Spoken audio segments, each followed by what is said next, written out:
Olá. Considerada a mais importante do Senado, a Comissão de Constituição, Justiça e Cidadania é por onde passam obrigatoriamente todas as grandes discussões nacionais, como as propostas de emenda constitucional, as reformas estruturantes e as escolhas de autoridades, como ministros do Supremo Tribunal Federal e do chefe do Ministério Público Federal. Nesses 2 últimos anos, coube ao senador Edson Lobão, do MDB do Maranhão, a tarefa de presidir a CCJ. E nós recebemos o senador aqui para um balanço desse trabalho, realizado ao lado dos outros 27 membros titulares da comissão e também 27 suplentes, não é, senador? Muito obrigado pela sua presença. Obrigado a você também. Cumprimento a todos. E dizer que o Senado não funcionaria sem o trabalho das comissões técnicas. Embora seja realmente a Comissão de Constituição e Justiça mais importante do Senado, como é da Câmara, as demais comissões têm também a sua importância fundamental. Elas mastigam os projetos que chegam, as proposições todas, e quando essas proposições chegam ao plenário da Câmara ou do Senado, elas chegam prontos, praticamente prontos, para a votação. Daí a importância fundamental que eu considero das comissões. Olha que eu vivo no parlamento já há quase 40 anos, na Câmara e no Senado. Eu sei como funcionam as comissões e eu sei a importância do debate nelas, que se trava não apenas entre os senadores, mas também com as audiências públicas, que passaram a ser fundamentais no exame de todas essas matérias. Muitas vezes a opinião pública nem percebe que grande parte do trabalho dos senadores realmente se trata dentro das comissões temáticas, né? Porque é lá que é aprofundado o debate, há mais tempo para você discutir cada proposta, cada projeto de lei, não é, senador? Eu diria a você que se apercebia menos no passado, porque hoje a televisão transmite, o rádio transmite, e as pessoas até participam, muitas vezes, das audiências públicas. Através do Cidadania, né? Através de Cidadania. Telefonam para dizer, mandam uma mensagem e são consideradas. Ou seja, há uma integração perfeita hoje entre o funcionamento das comissões e a opinião pública brasileira. Nesses 2 anos, foram 94 reuniões da Comissão de Constituição e Justiça, né? Foram apreciados e votados mais de 150 projetos só do Senado e da Câmara, além de emendas constitucionais, indicações de autoridades. É claro que nós vamos conseguir falar de todos aqui, mas alguns dos projetos foram realmente muito importantes nessa sua gestão. A reforma trabalhista, por exemplo, que foi aprovada em 2017, foi um marco grande no trabalho, né? Deixa eu dizer a você, bem primeiro ler aqui o espelho que eu trouxe. Eu acho isso tão importante e, por isso mesmo, considero que é bom que a opinião pública tome conhecimento.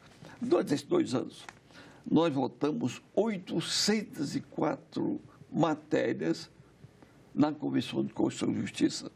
Aprovamos a maioria e rejeitamos outras, que, a exemplo de algumas que, na verdade, puxavam o parlamento para baixo, eu diria que as demais foram positivas. Por exemplo, nós tivemos projeto de lei do Senado, 94 projetos aprovados.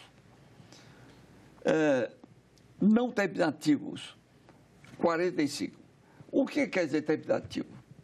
É quando a Comissão de Justiça vota um projeto que não precisa mais ir ao plenário do Senado.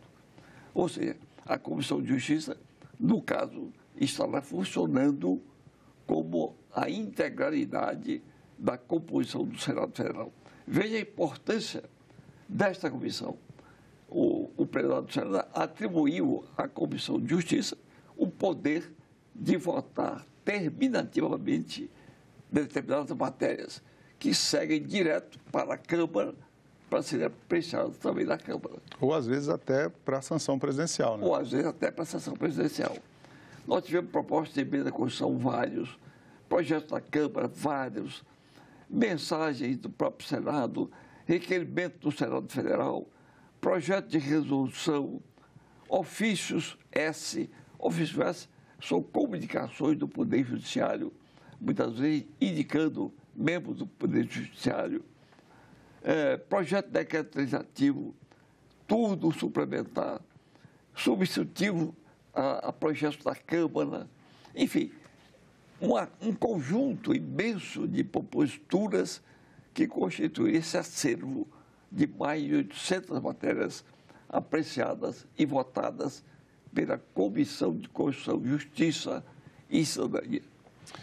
Justamente por ser a mais importante, por ter toda essa relevância que o senhor já citou, grandes nomes do Senado costumam ser indicados pelos partidos para integrar a CCJ, né? Então, realmente, ali se trava muitas vezes um debate político, um debate ideológico bastante acirrado.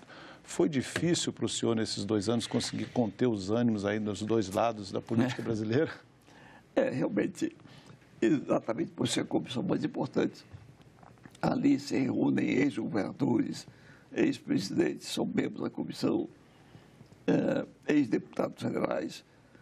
Os líderes é que indicam os membros da Comissão de Justiça, indicam a mesa do Senado, e o plenário vota e elege.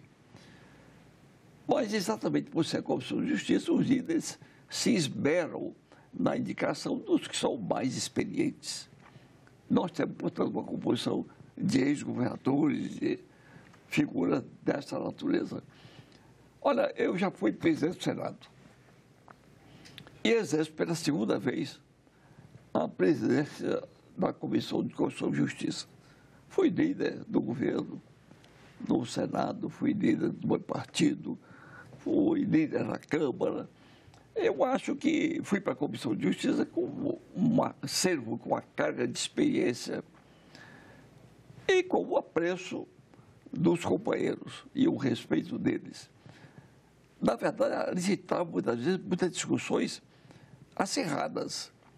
E é preciso que haja um presidente moderador em condições de conter, muitas vezes, os ânimos. Garantir a palavra do senador, garantir a palavra dos senadores, que é fundamental, e manter o funcionamento da comissão dentro dos trilhos da normalidade. Sem o que não se faz nada de produtivo. Um bom exemplo dessas situações quase extremas na comissão foi justamente a votação da reforma trabalhista, né? Havia realmente dois lados em grande conflito político lá e o grande debate constitucional se travou dentro da CCJ, né, senador? É o que já seria de se esperar. Veja, você produzir uma reforma trabalhista no meio de uma convulsão do país, do desemprego. Nós temos hoje cerca de 13 milhões de desempregados. Os senadores são sensíveis à sua gente. Eu sou sensível ao meu povo do Maranhão e do Brasil. Eu fui eleito senador para cuidar do meu Estado e para cuidar do Brasil, fundamentalmente. Então, a reforma parecia ser indispensável, mas ela afetava certos direitos, certas dificuldades. E nós tivemos que conduzir sessões e mais sessões de discussão da reforma e de votação dela num ambiente bastante tumultuado. Mas, felizmente, conseguiu-se uma solução em que não se retiravam direitos e sim se modernizava a lei trabalhista, o que era fundamental também fazer. As indicações de autoridades são também temas que costumam causar algum alvoroço na CCJ, né? Durante a sua gestão, o ministro Alexandre de Moraes, Supremo Tribunal Federal, e a Procuradora-Geral da República, Raquel Dodge, foram sabatinadas durante horas na CCJ. É um trabalho realmente também de muita paciência todo esse tempo, né? Bem, o Alexandre de Moraes, o ministro Alexandre de Moraes, foi para o Supremo Tribunal Federal. A sabatina dele durou cerca de 10 horas. 10 horas de sabatina. Portanto, não se diga que o ministro do Supremo é pura e simplesmente nomeado pelo presidente da República. Não é. O presidente da República indica, escolhe o nome e submete ao exame do Senado. O Senado, através da Comissão de Justiça, sabatina um candidato e durante esse tempo, e depois ainda é submetido ao voto secreto na Câmara dos Deputados. A mesma coisa se deu com a procuradora Raquel Dodge. que foi indicada Procuradora-Geral da República. A sabatina dela também durou quase 10 horas. E tudo isso se fez dentro de uma normalidade, mas com intensidade. Nós temos também, pela CCJ, nesses 2 anos, um intenso trabalho que foi feito para aprovar projetos na área de segurança pública.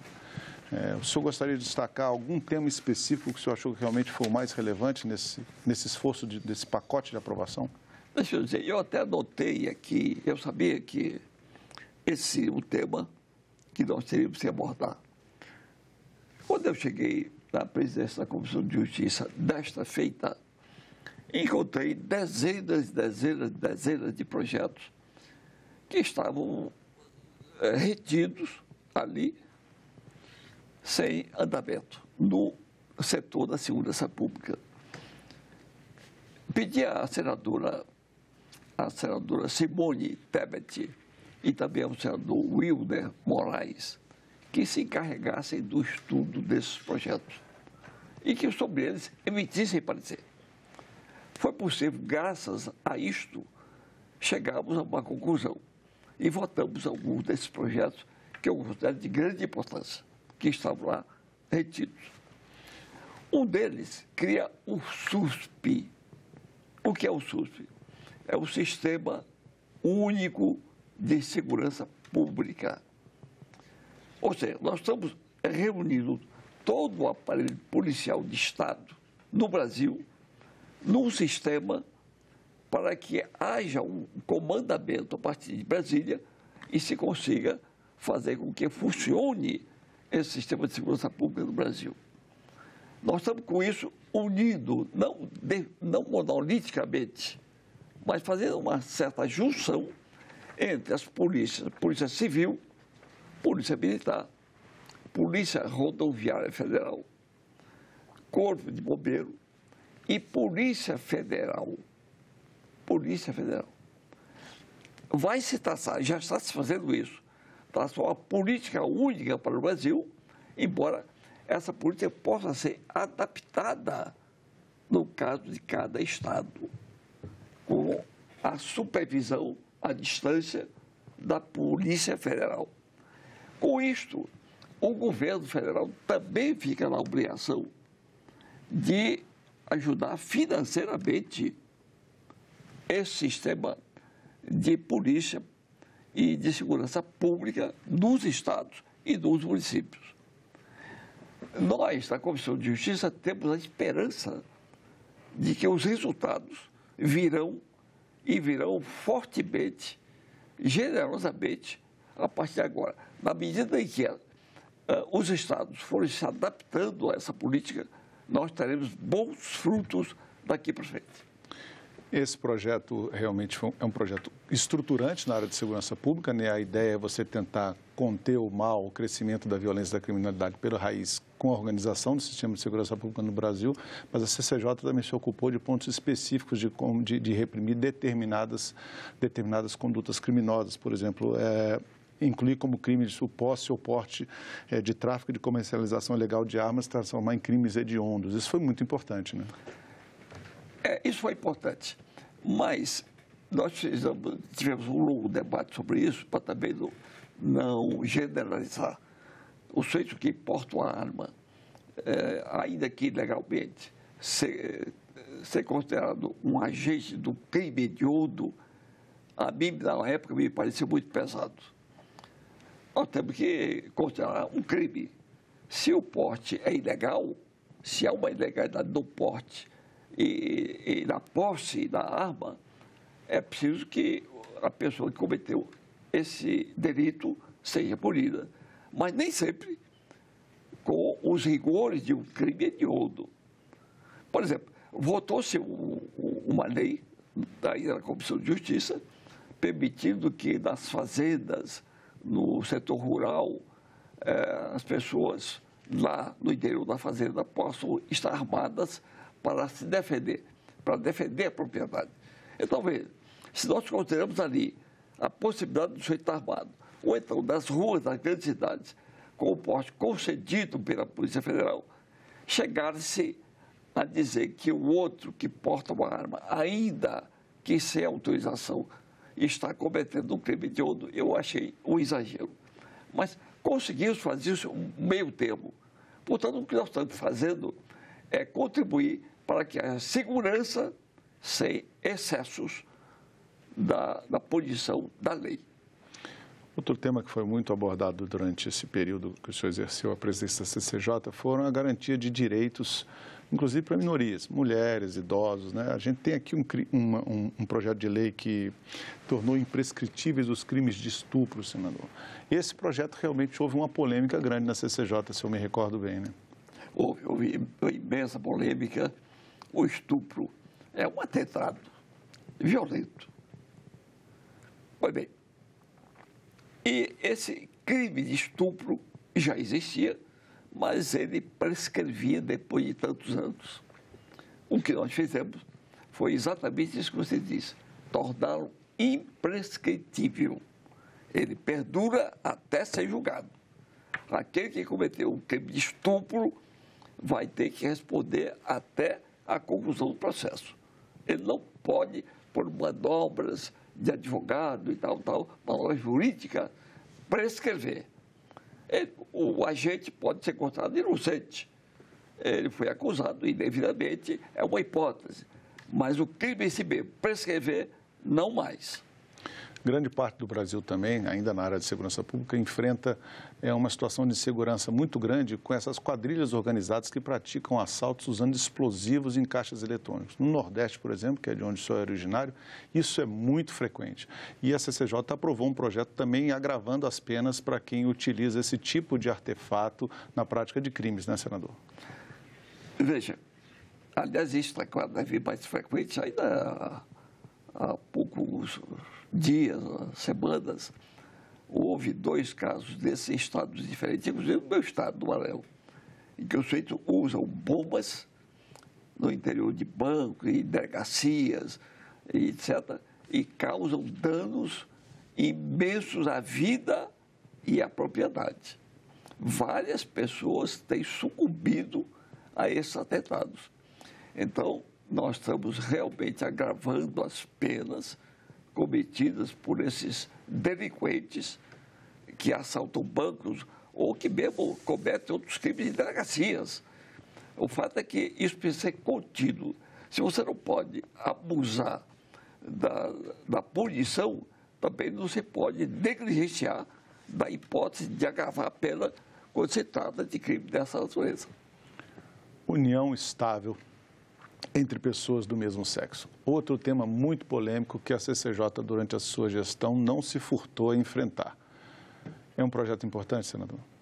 A Comissão de Justiça do Senado não pode estar alheia, não pode estar à margem de discussões como essas.